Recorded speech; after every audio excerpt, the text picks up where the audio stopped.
뭐 청와대 또 대통령실 뭐 이런 걸 옮겨가는데 무슨 뭐 풍수지리가 어떻고 저떻고, 이 대통령실 하나 옮기는데 무슨 풍수지리라는 말이 뭐 그게 오해건 말건 그 나오는 자체가 문제예요. 지금 이 시대는 풍수지리 뭐 그런 걸 따지는 그런 시대가 아니잖아요. 자연 환경에 인간이 잇대어 살아갈 때, 과거에 농사 짓고 할 때에는 자연 환경에 덧붙여서 살아갔잖아요. 그때는 정말 풍수지리가 필요했어요. 그러려면 집이 물에 떠내려가거나 묘지가 뭐 홍수 떠내려가거나 뭐 이런 일들이 있었잖아요. 집 떠내려가는 게 참 많았잖아요. 그런데 지금은 풍수지리가 아니라 역세권입니다. 역세권 시대. 그렇잖아요. 그게 뭐 물이 나냐 안 나냐 이게 중요한 게 아니고 역하고 가깝느냐. 역세권 시대죠. 강을 막아서 댐을 만드는 시대입니다. 그 강 막아 놓은 거 댐 보면요 어마어마하잖아요. 그 물이 몇만 톤이 갇혀 있는데도 그 댐이 그걸 딱 버티고 수위 조절을 해주는 그런 시대. 강을 막아서 그 댐을 만드는 그런 시대에 풍수지리가 웬 말입니까? 풍수지리가. 바다 위에다가 다리를 건설하고 집을 짓는 시대고요. 더 나아가서 우주에다가 우주정거장을 건설하는 시대예요. 그런데 무슨 풍수지리 얘기가 이 시대에 왜 나옵니까? 정말 알다가도 모를 일이에요. 왜 이렇게 그 학벌이 대단한 그런 다들 학벌 보면 뭐 서울대 그것도 부족해가지고 외국에 다 가서 대학을 나왔던 그분들이 왜 무당을 여러분 찾아간다고 생각하십니까? 그런 사람들이 무당을 그렇게 좋아하고 무당을 쫓아가고 뭐 굿을 했니 많이 그런 얘기들이 한두 번이 아니잖아요. 우상 숭배에 대한 욕구가 사람 내면 속에 그대로 남아 있습니다. 이 공산주의자들이요 종교를 아펜이라고 그랬습니다. 왜 종교를 아펜이라고 했냐 그러면 이 공산주의라는 나라를 실현하고 싶은데 교회가 여기서 종교는 교회를 말해요. 교회가 이 공산주의를 하는데 가장 큰 걸림돌이 되는 거예요. 그래서 이 교회를 없애기 위해서 공산주의자들은 종교를 아편이라고 규정하고 교회는 다 불태워 버렸잖아요. 그런데 정작 자신들이 미신을 숭배해요. 그 교회가 막 아편이라 가지고 내쫓았던 그 사람들이 미신을 숭배합니다. 고사 지내고요. 사울 왕이 여러분 잘 알잖아요. 이스라엘의 초대 왕이면 초대 왕으로 세워질 정도면 굉장한 건국 왕이잖아요. 이런 신앙에 좋았던 초대 왕이 무속인들을 다 제거를 했어요. 다 쫓아냈습니다. 그런데 자기가 정작 위기에 빠지니까 누구를 찾아가요? 무당을 찾아가요. 무당을 찾아갑니다. 인간 내면, 우리 내면 속에 이 강력한 우상 숭배에 대한 욕구가 숨어 있습니다. 예수를 믿고 신앙생활 잘하는 것처럼 보이지만 조금만 어떤 위기가 겹쳐서 오면 이 우상 숭배의 욕구가 불쑥 솟아나는 거예요. 그래서 교회를 다니는 사람들이 이 점집을 찾아가는 경우가 참 많아요. 집사, 장로, 어떤 목사님은 교회 개척하는데 어디가 좋냐고 가서 물어보는 그런 사이비한 신앙인들도 있다는 얘기를 듣고 깜짝 놀랐어요.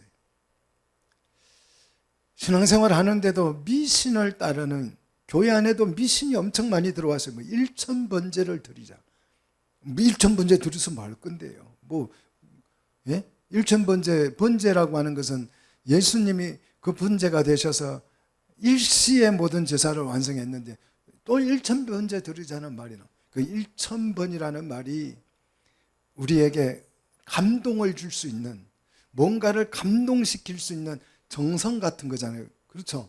뭐 100일 이런 거 다 그렇잖아요. 그 100일 기도에 어떤 분은 보니까 신앙 고백을 그냥 1000번을 한다, 100번을 한다. 아니, 신앙 고백을 100번 하면 뭐합니까? 주기도문을 뭐 100번 하자, 뭐 주여를 뭐 1000번을 부르자. 이런 것들이 다 교회 안에 들어와 있는 미신이에요. 정성, 막 정성껏 하면. 제가 얼마 전에 11조에 관한 설교를 했잖아요. 그러니까 그 댓글이 뭐라고 다니, 헌금은 정성이지요. 이렇게 댓글 다는 사람이 있어요. 듣지도 않고 그냥 헌금은 정성이지요. 헌금이 여러분 정성으로 하는 것입니다. 다 그게 미신입니다. 이런 것들이 우상 숭배에 대한 욕구 때문에 생기는 거죠. 하나님을 마치 우상처럼 생기고 하나님께 정성을 잘 드리면 그분이 뭐한다? 감동할 것이다. 우리 하나님은 그런데 속는다 안 속는다? 안 속으셔요. 하나님은 신이기 때문에, 진짜 신이기 때문에 그런 정성에 안 속습니다. 우상은 정성에 속잖아요. 자, 우상 숭배에 대한 욕구가 우리 속에도 깊이 뿌리를 받고 있어요. 우상 숭배의 욕구와 이 죄의 욕구가 같은 것이에요. 우상 숭배는 곧 뭐예요? 죄가 되는 것입니다. 이게 성경이 말하는 죄입니다. 자, 오늘 본문 10장은 우상 숭배에 대한 경계하고 있습니다. 자, 우상 숭배에 대한 경계를 말해주고 있는데, 왜 예수를 믿어도 우상 숭배에 쉽게 빠지는가? 자, 이 예수를 교회 다니고 예수 믿고 해도 우상 숭배에 계속 교인들이 빠지니까 오늘 이 말씀을 주는데, 지금 그 유럽에 있는 교회들을 가서 보면 거의 2000년 정도 역사가 됐잖아요. 그 유럽 교회들은. 그러다가 보니까 유럽에 있는 교회들은 대부분이 거의 미신화되어 있습니다. 우리나라는 겨우 뭐 아직 200년도 안 됐는데 교회 안에 미신이 이렇게 들어와 있어요. 한국 교회도 점점 미신화되어 가고 있습니다. 그래서 오늘 여러분이 신앙생활을 잘하기 위해서 하나님의 말씀을 잘 기울여 들어야 합니다. 자, 1절을 한번 보십시다. 1절, 알지 못하기를 원하지 아니하노니. 무슨 뜻이에요? 정말 오늘 이 말씀을 꼭 알았으면 좋겠다, 그 뜻이잖아요. 꼭 알아야 된다, 강조하는 거예요. 자, 뭘 강조하냐 그러면 2절, 우리 조상이 다 구름 아래로 그랬습니다. 여기서 구름 아래라고 하는 말은 그 광야에서 하나님의 백성을 인도할 때 무슨 기둥요? 구름 기둥으로 인도해 주셨잖아요. 그 구름 기둥을 말해요. 구름 아래로. 자, 그 다음 바다에서 뭘 받고요? 세례를 받고 그랬잖아요. 바다에서 세례를 받았다는 말은 홍해 사건을 이야기하죠. 자, 구름 아래에서 바다에서 뭘 받았다고요? 세례를 받고. 이건 세례식이에요. 자, 구약의 세례식입니다. 그 다음에 계속해서 4절을 보시면 다 같은 뭘 먹었어요? 신령한 음식을 먹었고 신령한 음료를 마셨으니. 이거는 뭐예요? 성찬 예식이죠.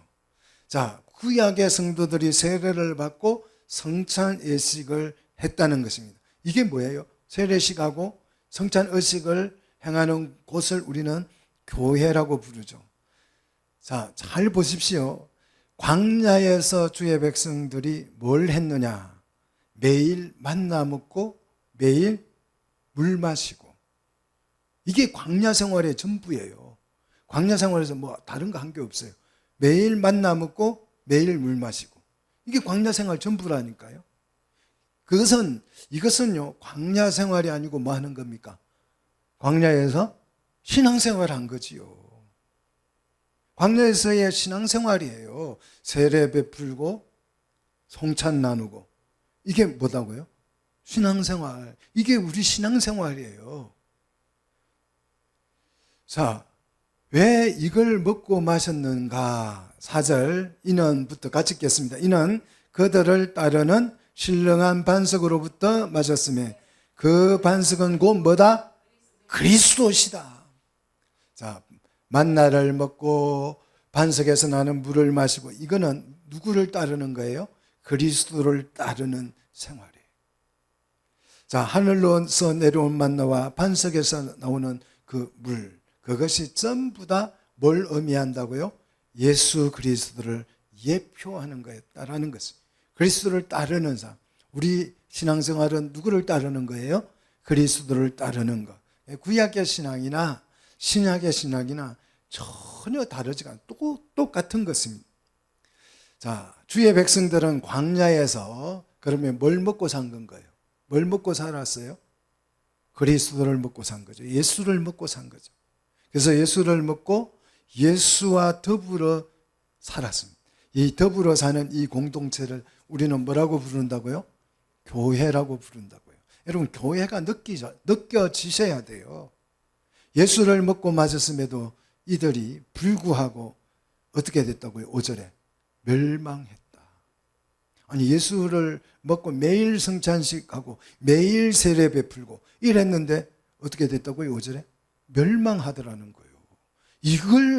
이걸 알지 못하기를 원치 않는다. 이거 꼭 기억해라, 이 말이에요. 그래서 멸망에 빠져서는 안 된다, 그 얘기잖아요. 자, 5절 주목해 보십시다. 5절 같이 읽겠습니다. 그러나 그들의 다수를 하나님이 기뻐하지 아니하셨으므로 그들이 광야에서 뭘 받았다? 멸망을 받았느니라 그랬어요. 근데 중요한 거 있어요. 정말 중요한 거. 이 5절에서 뭐가 중요합니까? 다수라는 말이에요. 다수라는 말에 여러분 동그라미 쳐 놓으십시오. 다수가 어떻게 됐다고요? 하나님이 이 다수를 뭐 하지 않았다고?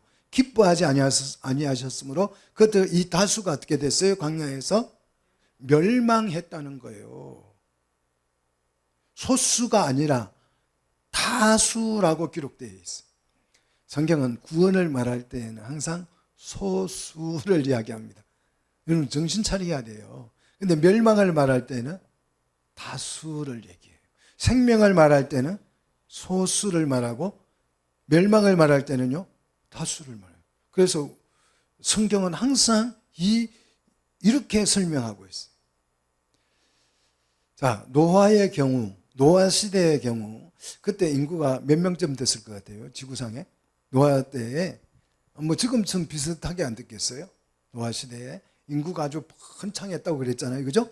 그때 뭐 지금과 같은, 근데 그 많은 인구 중에서 겨우 그랬습니다. 겨우 몇 명요? 겨우 몇 명요? 노아 시대 때 겨우 구원받은 사람이 몇 명요? 8명.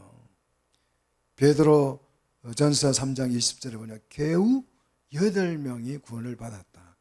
좀 이런 말씀들에 대해서 좀 우리가 심각해져야 될 필요가 있어요. 광야에서 엄청난 체험을 했습니다. 매일 만나 먹고, 매일 성찬식을 거행하고, 매일 세례식을 거행하는 그 은혜를 체험하면서 엄청난 신앙생활을 했던 그 사람들이 어떻게 됐다고요? 다수가 멸망에 빠졌다. 멸망에 빠졌다는 거예요. 자, 우리 신앙생활에 좀 경종이 울려지십니까? 자, 바울은 광야에서 다수가 멸망한 사건, 이 사건을 보고 우리에게 본을 부여주시는 것이다, 그렇게 설명합니다. 우리 말로 표현하면 하나님이 본때를 보여주신 것이다, 그런 뜻이죠. 자, 6절 같이 읽겠습니다. 우리로 하여금 그들이 뭘 절개한 것 같이요? 악을 절개한 것 같이. 악을 절개한 것 같이. 절개하는 자가 되지 않게 하려 함이니. 자, 그 광야에서 다수가 멸망한 이 사건을 우리에게 보여주시고 설명하는 이유는 악을 절개하는 자 같이 악을 절개하는 자가 되지 않게 하기 위해서 그 목적으로 설명한다는 거예요. 자, 이 절개하다, 욕구하다, 탐하다, 원한다라는 뜻이에요. 자, 죄인의 성향은 뭘 즐겨요? 죄인들은 악을 즐깁니다. 악을 즐겨요. 무슨 이렇게 지성이 이렇게 많이 배웠는데 악을 즐기기 위해서 다 악을 보면 강아지가 싸놓은 그거 있잖아요. 그거 본 것처럼 이렇게 여러분 하시죠. 안 그러세요? 그런데 실제 보면 악을 즐겨요. 악을 즐깁니다. 우리는 악을 좋아합니다. 그래서 욕도 잘하고 시기도 잘하고 질투도 잘하고 한 번도 시기 질투를 배워본 적이 없어요. 그런데도 어떻게 터득을 했는지 기가 막히게 교묘하게 잘하죠. 은근히 잘하죠. 안 그러세요? 우리 교회는 안 그러신가 보네. 제가 또 대상을 잘못 선택한 것 같아. 우리 교회 빼고는 다 그래요. 정말 여러분은 제가 믿겠습니다. 여러분이 악을 즐겨하지 않는다고 그렇게 하니까 여러분 말을 믿을게요. 그런데 다 악을 즐겨요.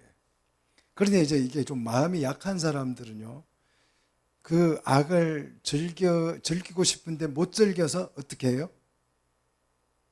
악을 즐기고 싶은데 내가 직접 간이 작아서 못 즐기니까 어떻게 해요? 대리 불러요, 대리. 여러분, 술 먹으면 대리기사 부르는 것처럼 대리 악을 즐깁니다. 그게 뭐예요? 영화에 보면 막 가서 취업받고, 스포츠 보면 가서 취업받고, 그거 보면서 잘한다 그래요. 와, 잘한다. 내가 나를 대신해서 악을 즐겨주니까 와, 잘한다. 막 다 죽여버려. 막 다 죽여라. 막 부셔. 막 때려, 치워박아. 막 이러면서 대신 뭐 하고 있어요?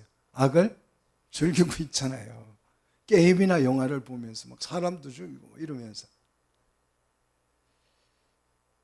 악을 즐기는 그 유형을 보시면 7절에 우상숭배죠. 우상숭배.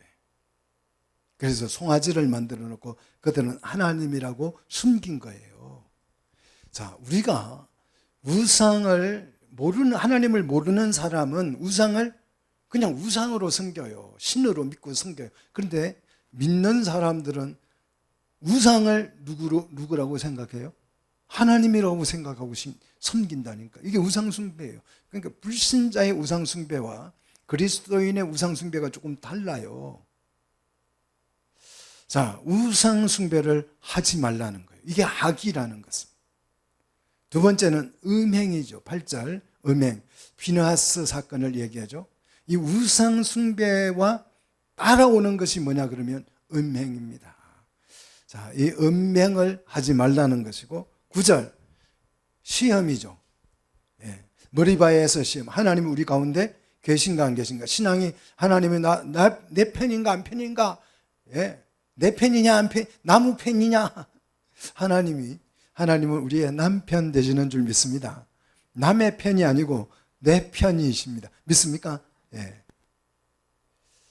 자, 이 머리밭에 하나님을 시험하는 것도 뭐다? 악이다. 그 다음 10절 원망이죠. 원망. 이 악을 즐기는 것 중에서 원망하는 것입니다. 여리고를 정탐한 후에 하나님을 원망하면서 그들이 반란을 일으켰죠. 어디로 가자고? 애굽으로 돌아가자. 지도자를 세워서 애굽으로 가자 그랬어요. 이 원망이 악이라는 거죠. 자, 주의 백성들은 광야에서 그리스도를 체험하고 그리스도를 먹고 그리스도로부터 나오는 생명수를 마시고 한없는 은혜를 받았지만 악의 욕구 때문에 악에 빠져서 어떻게 됐다고요? 다수가 어떻게 됐다고요? 멸망을 당했다라는 것이. 죄인들은 죄의 욕구 때문에 때로 물러다녀요. 죄의 욕구 때문에. 우리 속에 죄의 욕구가 다 있기 때문에 죄인들은 때로 몰려다녀. 그래서 뭐가 필요해요? 넓은 길이 필요해. 때로 몰려다니니까. 그래서 주님이 뭐라고 말씀했어요? 넓은 길로 가지 말라. 근데 왜 맨날 넓은 길 찾아다니세요? 고속도로 넓은 길 좋아하잖아요. 길 넓혀주는 거 좋아하잖아요. 새벽 새벽종이 울렸네 해가지고 마을길도 하고 넓히고. 물론 그 얘기는 아니지만 이 악인들이요 때로 몰려 다니려고 길을 어떻게 했어요? 넓히는 거예요. 그 도시 문화라는 게 누구에게서 나왔어요? 누구에게서 나왔어요? 니므롯에서부터. 성을 건설하잖아요. 그 가인의 후예들이 성을 건설하잖아요. 바벨탑이 도시예요. 바벨탑이 도시를 건설한 겁니다. 노아홍수 이후에. 그래서 길을 넓히고, 왜 길을 넓혀요? 때로 몰려다니려고. 유유상종이라고. 이걸 우리 이제 좀 현대어로 바꾸면 유행이라 그러잖아요. 유행. 요새 낙태가 유행이에요. 동성애 연애가 유행이에요. 이게 다 유행으로 너도 나도 알 것 없이. 그래서 생명의 길은 어떻게 생겼다고요? 오솔길이다. 협작한 길이다. 길도 오솔길은 콧노래 부르고 갔지만 그 길이 어때요? 협작해가지고 잘못 한번 발을 들이면 어떻게 돼요? 낭떠러지로 떨어져요. 그래서 이 협작한 길을 가는 사람은 어떻게 해야 돼요? 늘 깨어 있어야 돼요. 제가 그 결혼 직전에 조그마한 시골 교회를 이렇게 했는데 그때 그 면허증이 없었어요. 근데 거기는 이제 마을 김해평야인데 김해평야는 정말 넓잖아요. 안 가보신 분은 김해평야 한번 가보시면 가운데 가면 집에 못 찾아올 정도로 넓어요. 우리나라도 그렇게 넓은 평야가 있습니다. 그러면 그 농로길이라고 그러죠. 경운기 한 개 딱 지나가는 길 시멘트로 해가지고 딱 포장해 놓은 거 있잖아요. 그리고 그 길은 코너가 곡선이 아니고 직각입니다. 90도. 그런데 교회에서 봉고차가 있는데 운전할 사람이 없어요. 저가 무면허로서 거기에서 차를 몰고 다녔는데 제가 그 길을 한 시속 80km 놓고 막 달려요. 그러면 뒤에서 교인들이 막 그 봉고차 손잡이를 붙들고 주여, 주님, 정말 기도를 그냥 저절로 해. 협작한 길은 제가 뭐 무면허 이거 범죄한 사실을 자백하는데요. 그 얘기하려고 하는 게 아니고 협작한 길은 뭐예요? 깨어 경성하고 있어야 돼. 내 가는 길이 그냥 정말 편해. 그냥 대박이야. 그냥 막 내 하는 일은 너무 형통해. 그래 너무 좋아. 룰루랄라. 그 길이 넓은 길이요. 협작한 길은 어찌 생겼다고요? 막 속이 늘 상하고 추여 막. 그래서 나를 하나님이 뭐 하는 거예요? 깨우시는 거죠. 정신체리라고 하는 거죠. 자, 우리 좁은 넓은 길이 아니라 무슨 길로? 협작한 길로 가자. 다수는 넓은 길로 가서 결국 어디로 들어가요? 멸망으로 들어간다는 것입니다. 그래서 자 11절 광야의 사건은 뭐다? 광야의 사건은 우리를 깨우치기 위한 본보기다라는 거예요. 자, 무엇을 만난 우리를? 말세를 만난 우리를. 여러분 참 잘못된, 그러니까 좀 이 잘못된 시대에, 좀 불편한 시대에 태어난 것이에요. 우리 막내가 자꾸 1900년대에 태어났으면 그런데, 야, 1900년보다 지금은 우리가 보기에 훨씬 낫지만 사실은 우리가 뭘 만났어요? 말세를 만났다. 말세를 만났다. 자, 이 말세라는 단어는 두 개의 단어가 합성된 단어예요.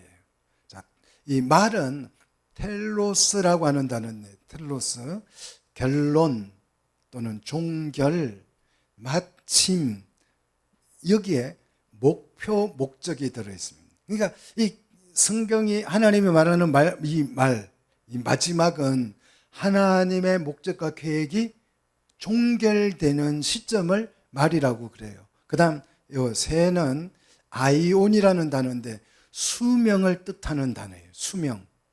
그러니까 영원, 긴 시대를 말합니다. 우리는 말세라고 하면 이제 끝난다라고 생각하는데, 자, 이 세상 나라가 끝이 나는 것은 맞아요. 그런데 이 세상 나라가 끝이 남으로써 하나님의 나라는 어떻게 돼요? 실현되는 거예요. 목표가 완성되는 거예요. 그래서 그 나라는 어떤 나라다? 영원하다. 그래서 영원 긴이라는 긴 시대라는 말이 덧붙여져서 목적이 완료된 영원한 시대, 영원한 나라. 그 뜻이에요. 이 말세가. 그래서 말세가 되면 세상 사람들은 말세가 되면 이제 볼장 다 봤다가 뭐 그냥 마음대로 살자 이렇게 되는데 우리는 절대 말세는 그런 게 아니에요. 자, 말세는 종결 마침의 시대로 목적이 완성되어서 영원한 시대가 열리는 때를 말합니다. 이 시대를 우리는 하나님의 나라라고 부르는 것이에요. 세상 나라가 끝이 나고 하나님의 나라가 실현되어서 영원한 시대가 될 줄로 믿습니다. 자, 이런 말세를 우리는 뭐했다? 만났다. 이런 말세를 만난 우리를 하나님은 뭐하기 위해서? 깨우치기 위해서 오늘 이 말씀을 뭐한다? 기록하고 있고 저는 설교하고 있는 것입니다. 그래서 여러분 깨시기를 축복합니다. 아직도 잠이 오십니까? 깨어나십시오. 말세를 만난 우리는 깨우쳐야 합니다. 자, 깨우치고 나면 뭐가 보여요? 세상 나라는 기울어가고 하나님의 나라는 고속 성장하는 게 보여요. 그래서 구약시대에 심겨졌던 계자씨 하나가 눈에 안 보이다가 서기 1년에 그 계자씨가 막 노엘 노엘 하면서 자라났잖아요. 거룩한 밤 고요한 밤 하면서 그 계자씨가 막 자라나서 지금은 나무가 됐습니다. 열매들이 막 맺히고 있어요. 이제 뭐 할 때가 됐습니까? 추수하여서 곡간에 들어갈 시기가 다 돼가 가고 있습니다. 말세는 하나님 세상 나라는 기울어가고 하나님의 나라는 성장하는데 고속 성장을 하고 있다.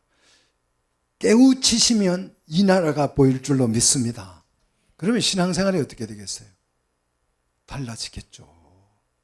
내 신앙이 막 확 달라질 줄로 믿습니다.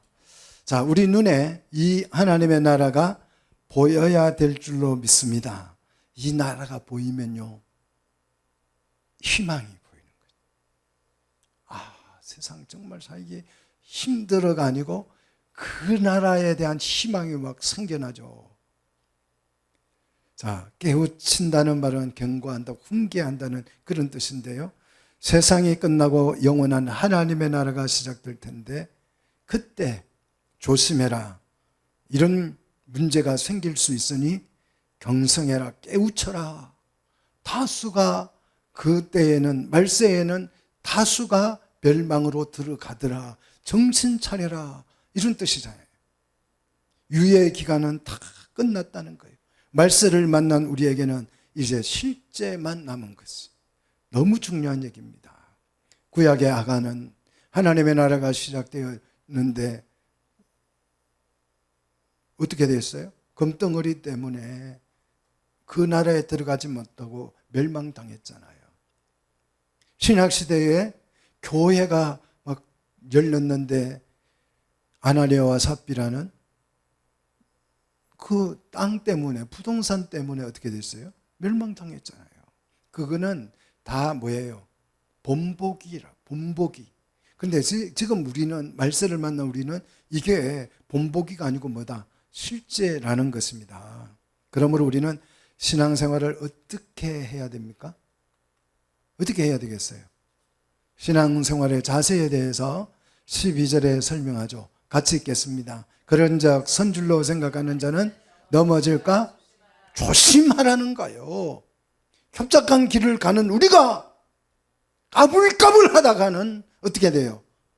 사정도 없이 넘어지는데 넘어졌다면 일어난다, 못 일어나? 못 일어난다. 주저앉는 거예요.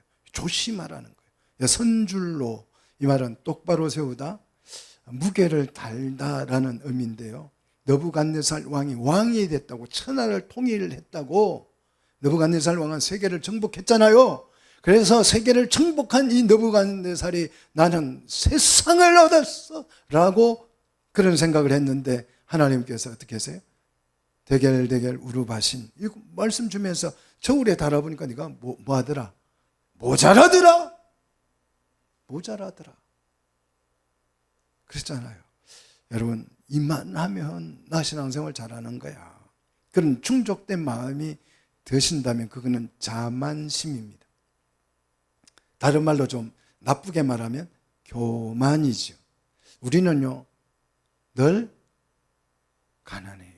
부족해요. 심령이 가난한 자는.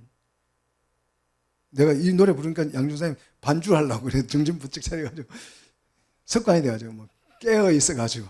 예, 그렇죠. 심령이 가난한 자. 언젠가 제가 한번 이 산상순리에 대해서 한번 설명을 해야 되겠다, 설교 한번 해야 되겠다는 생각이 요즘 드는데요. 늘 우리는 부족해서 채워야 합니다. 뭘로요?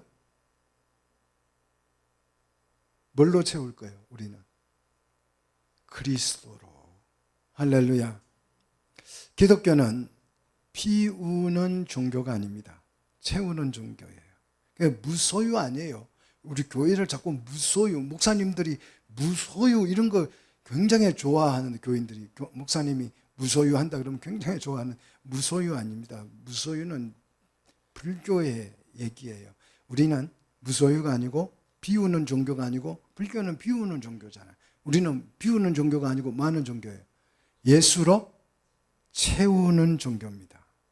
뭐 무소유, 뭐 다 내려놓고 다 비우고 나면, 깨끗하게 비워놓으면 누가 제일 좋아해요? 귀신이 좋아한다 그래요. 예수님이 청소되고 소재되고 깨끗하게 비워놨더니 귀신이 막 와 박수 치면서 이렇게 잘 치워놨어. 고맙다 얘야. 내가 좀 들어가서 열심히 살게. 귀신이 좋아한다 그랬어요. 예? 우리는 꽉 채우는 종교입니다. 뭐로요? 예수로. 이게 충만이잖아요. 그래서 성령 충만, 말씀 충만, 기도 충만, 찬양 충만. 우리는 충만을 외치는데 언젠가 뭐 다 내려놓자 그러고, 뭘 비우자 그러고, 무소유하자 그러고, 이게 미신이에요. 우리는 뭐 하는 종교다? 채우는 종교다. 또 채우라 하니까 욕심만 잔뜩. 그게 아니고 누구로요? 그리스도로. 자만감이 아니라, 욕심이 아니라, 명예욕이 아니라 우리는 그리스도로 충만케 채우는 것입니다. 그리스도로 충만하게 채워지면 음행이나 우상숭배나 원망이나 불평이나 교만이나 이런 게 우리 속에 들어올 자리가 있다 없다? 없다라는 것이. 그리스도로 채워지면 교만이 아니라 더 겸손해지는 것이지요. 신앙의 최대의 적은 교만입니다. 교만은 넘어짐의 앞잡이가 되는. 내가 교만하면 그 교만이 내 발을 어떻게 해버려요? 걷어버려요. 걸어서 그냥 사층도 없이 내팽개쳐지, 그냥 코가 확 깨지도록 넘어뜨려 버리는 거죠. 그리스도인은 자신을 낮추는 작업을 해요. 광야 성도들은 온갖 체험을 다 했지만 결국 다수는 어떻게 됐다고요? 넘어졌다고요. 넘어졌어요. 교만한 순간 무너지고 쓰러지는 것이에요.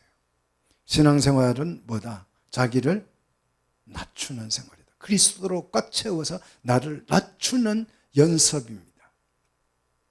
자, 넘어지는 사람의 특징을 보면 절대 교만해서 넘어졌다 소리를 안 해요.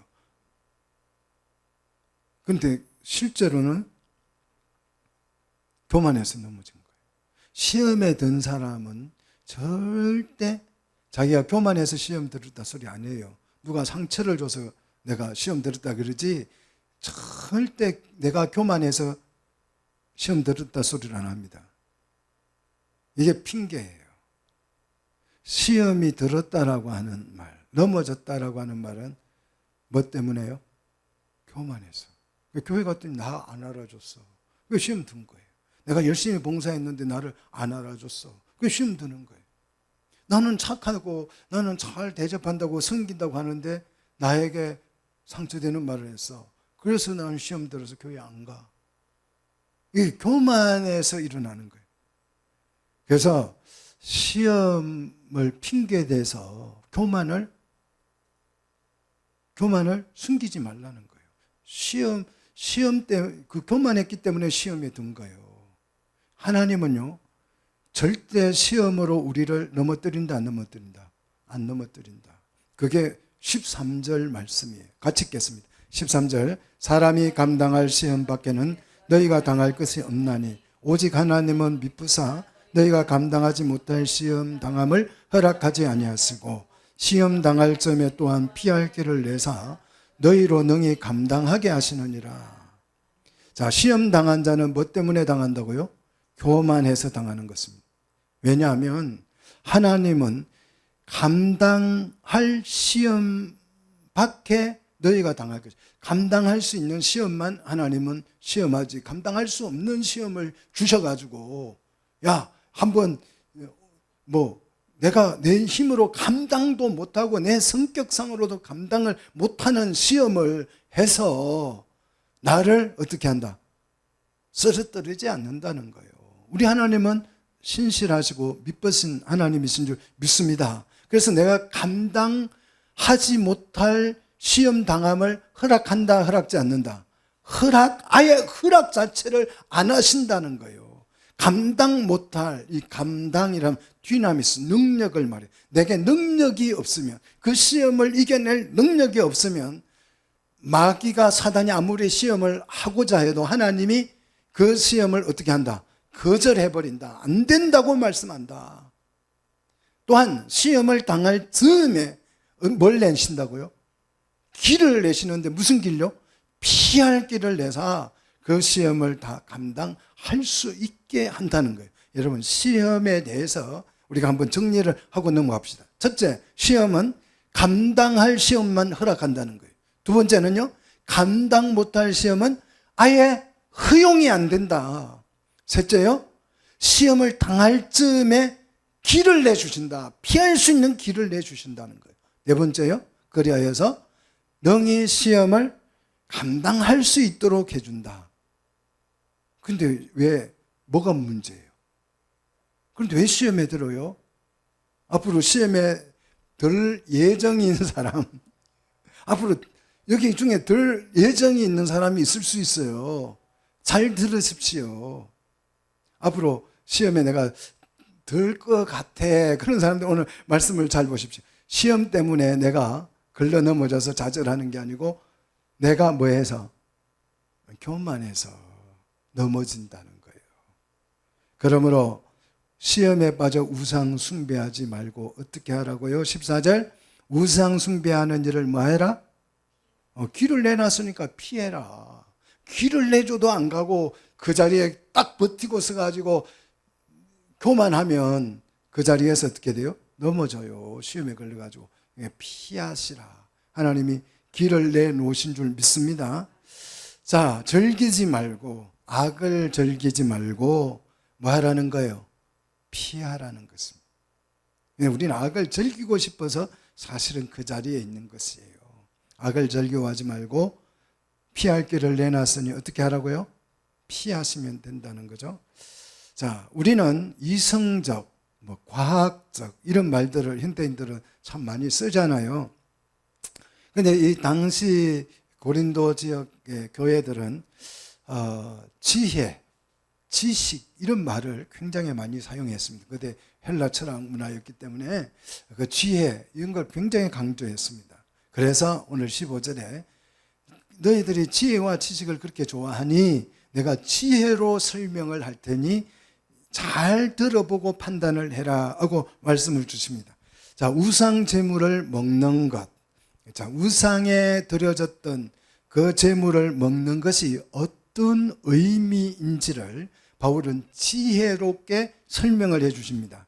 자, 뭘 통해서 설명하냐 그러면 성찬을 통해서 설명을 합니다. 16절 보시면, 자, 16절입니다. 성찬은 뭐라고 표현되어 있어요? 축복의 잔이라고 표현되어 있죠.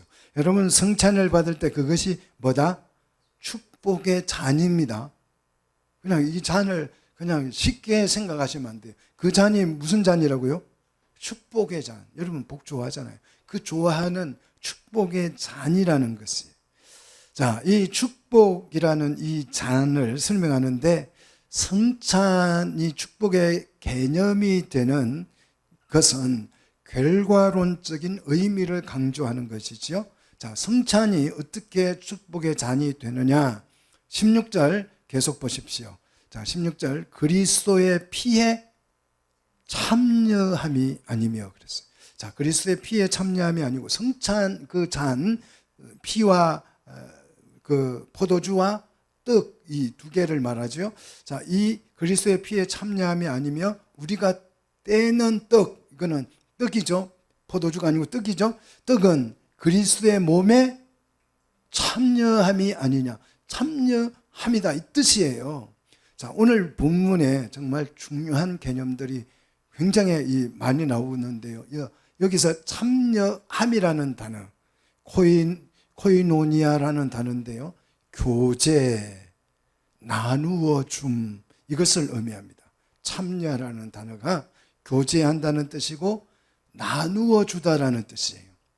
살과 피를 나누어 줌으로써 뭐가 시작된 거예요? 교제가 시작된 것이에요. 자, 우리는 식사를 대접하는데 예수님은 뭘로 대접했어요, 여러분을? 당신께 오는 주님을 찾아오는 우리에게 뭘 나누어 주셨어요? 여러분 집에 손님 오면 뭘 줘요? 밥으로 대접하잖아요. 주님께 오는 어린 양들에게 주님은 뭘 나누어 주셨다고요? 자신의 피와 살을 나누어 주신, 살과 피를 나누어 주신 거예요. 이걸 우리는 다른 말로 대접한다 그래요. 대접한다. 그래서 성경에서 대접을 황금률이라 그러잖아요. 황금률. 이거는 정말 손님을 대접하라. 이것이 성경에 뭐다? 황금률이다. 남 뭐 밥 잘 사, 이게 아니고, 이 대접이라고 하는 것이 그게 아니에요. 뭐 밥 잘 사주는 누나, 뭐 이 드라마 제목인가 뭐 그런 게 있던데요. 그런 대접이 아니고 그리스도께서 살과 피를 나누어 주서 먹이신 거. 여러분, 밥을 같이 먹는 사람 우리는 식구라 그러잖아요. 가족이라 그러잖아요. 그리스도의 살과 피를 함께 나누어 먹는 우리는 뭐예요? 가족이. 그래서 가족이 되는, 이게 교회예요. 자, 그렇기 때문에 이 성찬은 뭐다? 축복의 잔이 되는 것입니다. 할렐루야. 근데 이게 시험 들고 나면 그 축복의 잔이고 뭐이고 뭐 그 가족이 뭐이고 필요 없어. 나는 그 교회 안 가. 예수 안 믿어. 그냥 이래 다 축복의 잔 다 엎어버리고 그냥 그게 걸려서 넘어지는 거예요. 뭐 때문에 그렇다고요? 시험에 걸린 게 아니고 교만해서. 하나님은 넘어질 시험은 한다 안 한다? 안 한다. 자, 교회는 성찬을 나누어 줌으로써 한 몸이 되는 과정입니다. 그래서 우리 주님이 여러분을 대접을 참 잘하셨죠. 살과 피를 주셨으니까. 그래서 대접을 해서 우리와 한 몸을 이룬 것입니다. 이것이 보다 한 몸 이룬 것이 교회다라고 하는 것입니다. 이 원리는 구약 시대, 구약 성경에도 그대로 18절 보니까 적용되는데요. 육체를 따라난 이스라엘도 제물을 먹는 자는 제단에 참여할 수 있게 됐다는 거죠. 그래서 제물 없이는 제단에 나갈 수 있어요, 없어요?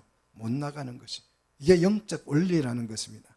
자, 우상의 제물을 먹는 것도 같은 영적 원리가 적용되죠. 자, 19절, 우상의 제물이 무엇이며 우상이 무엇이냐. 20절, 이방인의 제사는 누구에게 제사하는 것이다?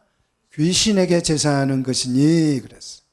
우상의 제물을 먹는 것은 성찬을 먹고 하나님과 교제해서 하나님과 한 몸을 이루는 원리처럼 귀신에게 제사하고 그 제물을 먹는 것은 귀신과 교제하고 귀신과 한 몸을 이루는 것과 같다. 그래서 20절 하반절에 같이 읽겠습니다. 나는 너희가 귀신과 교제하는 자가 되기를 원하지 아니하노라. 자, 귀신과 식탁을 나누는 교제. 그게 우상의 제물을 먹는 것입니다. 그 우상의 식구가 귀신의 식구가 돼서는 안 된다. 그걸 원치 않는다라고 말하고 있습니다. 자, 이 말씀은 우상의 제물을 먹어라 먹지 말라. 먹지 말라는 얘기죠. 21절. 자, 주의 잔과 귀신의 잔을 겸하여서 마시거나 먹을 수 없다. 주의 식탁과 귀신의 식탁을 겸하여서 우리는 여기도 갔다가 저기도 갔다 그럴 수 없다. 귀신의 가족도 됐다가 그리스도의 가족도 됐다가 그럴 수 있다 없다. 그렇지 못해요. 가족이라고 하는 것은 애초부터 그런 거잖아요. 애초부터. 가족을 뭐 해쳐 모여 할 수 있습니까? 그런 거 좀 있으면 좋겠어요. 해쳐 모여 하면 나도 한번 해쳐 모여 하면 골라가지고 예. 성향이 잘 맞는 사람끼리 골라가지고. 가족은 그런 게 아니에요. 식구는 그런 게 아닙니다. 주의 성찬을 나누는 사람은 하나님의 가족으로 거듭난 줄 믿으시기를 축복합니다. 자, 우리는 결정해야 합니다. 22절. 그러면 같이 읽겠습니다. 우리가 주를 노여워하겠느냐? 우리가 주보다 강한 자냐? 여기서 주를 노여워하시게 하겠느냐? 하나님으로부터 귀신에 가서 식탁에 가서 밥 먹고 또 주의 식탁에서 밥 먹다가 귀신의 식탁에 가서 밥 먹고 그러면 하나님이 뭐 하세요? 그걸 보고 우리를 사랑하시기 때문에 뭐 해요? 질투하잖아요. 아내가 남편 보고 웃다가 옆집 아저씨 보고 웃다가 그러면 남편의 마음이 뭐가 생겨요? 질투심이 생기잖아요. 하나님이 그런다는 거예요. 질투해서 하나님을 화나게 하겠느냐? 그 화나시면 우리는 어떻게 돼요? 혼나잖아요. 우리가 주님보다 강합니까? 주님을 화나게 만들게? 그럴 수 없지 않느냐 이거예요. 그러므로 자유로 인해 23절. 자, 자유로 인해서 우리는 같이 읽겠습니다. 모든 것이 가나 모든 것이 유익한 것이 아니요 모든 것이 가나 모든 것이 덕을 세우는 것이 아니니. 우리에게 하나님께서 자유를 주셨습니다. 우상의 제물도 먹고 우리는 뭐 그냥 다 무시하고 하나님이 만든 거냐 다 먹을 수 있어요. 자유롭게 할 수 있습니다. 근데 그것이 가능은 하지만 유익하지는 않다. 모든 것이 가능은 하지만 모든 것이 덕을 세우지는 않는다. 자유로 우리는 어느 것이나 선택할 수 있지만 교회를 세우는데 유익하고 덕을 세우는데 유익한 쪽을 우리는 선택해야 된다는 것이. 자, 그러면 시장에 가서 고기를 사왔어요. 사와서 이 고기가 우상에 들여졌던 고기인지 아닌지 우리는 알 수가 없습니다. 그럴 때 어떻게 하라고요? 무릇 25절 같이 읽겠습니다. 무릇 시장에서 파는 것은 양심을 위하여 묻지 말고 그냥 잘 잡수시면 약이 된다. 왜? 26절에 땅과 극이 충만한 것이 다 누구 것이다? 주의 것이기 때문에 뭐 우상에 들어졌던 재물도 하나님께서 만드신 피조물이다 이 말이죠. 자, 그래서 이제 우상에서 파는 거는 뭐 양심을 묻지 말고 그냥 아무거나 잘 잡수시키면 하면 된다. 문제가 되지 않는다.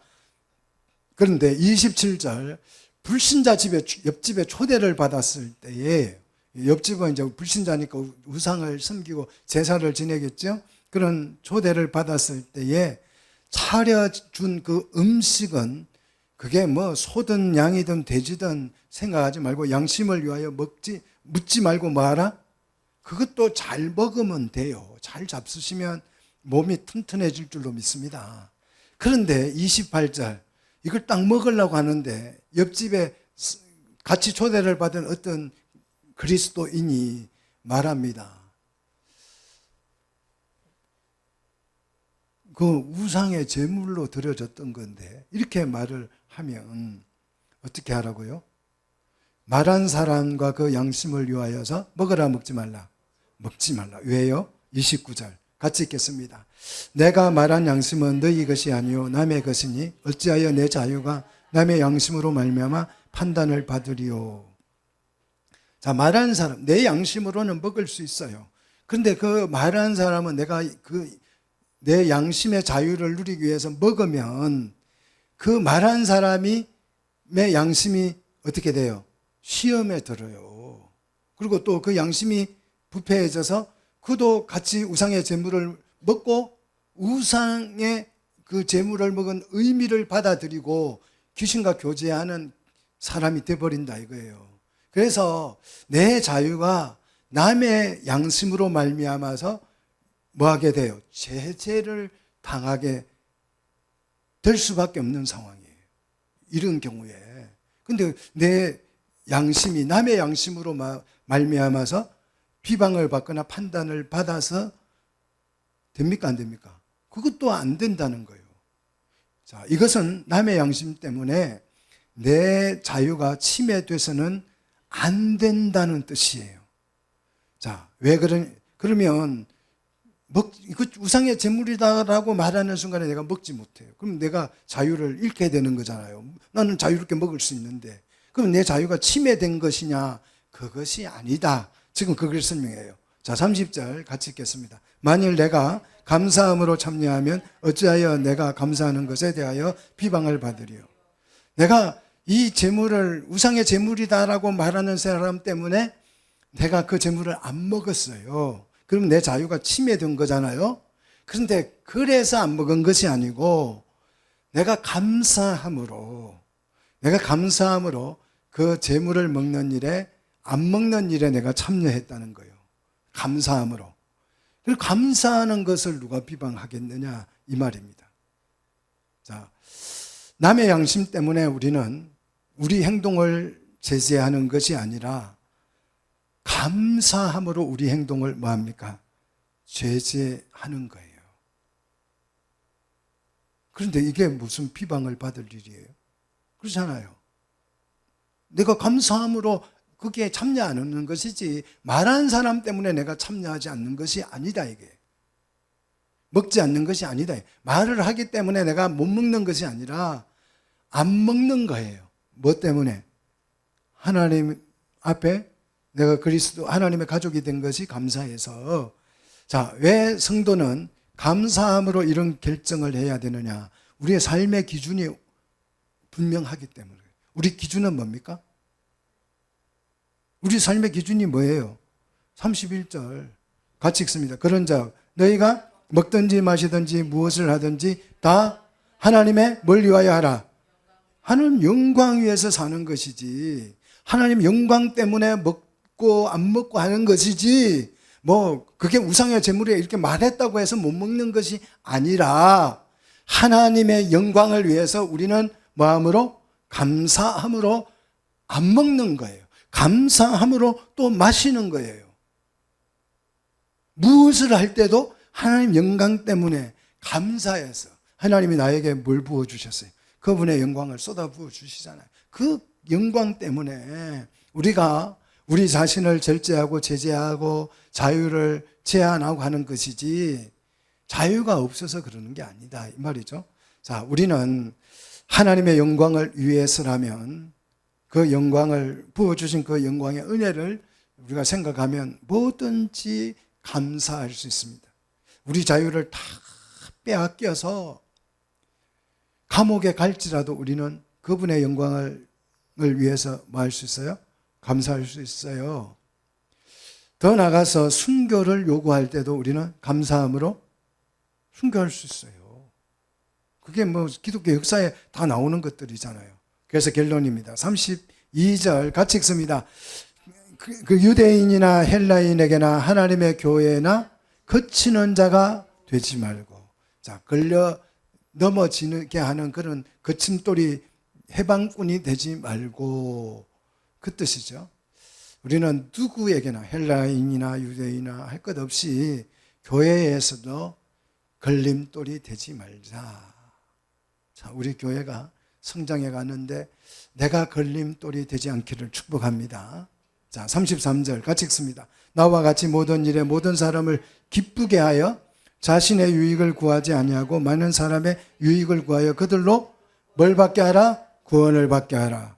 자신의 유익이 아니라 남의 유익을 구하는 사람이 되자.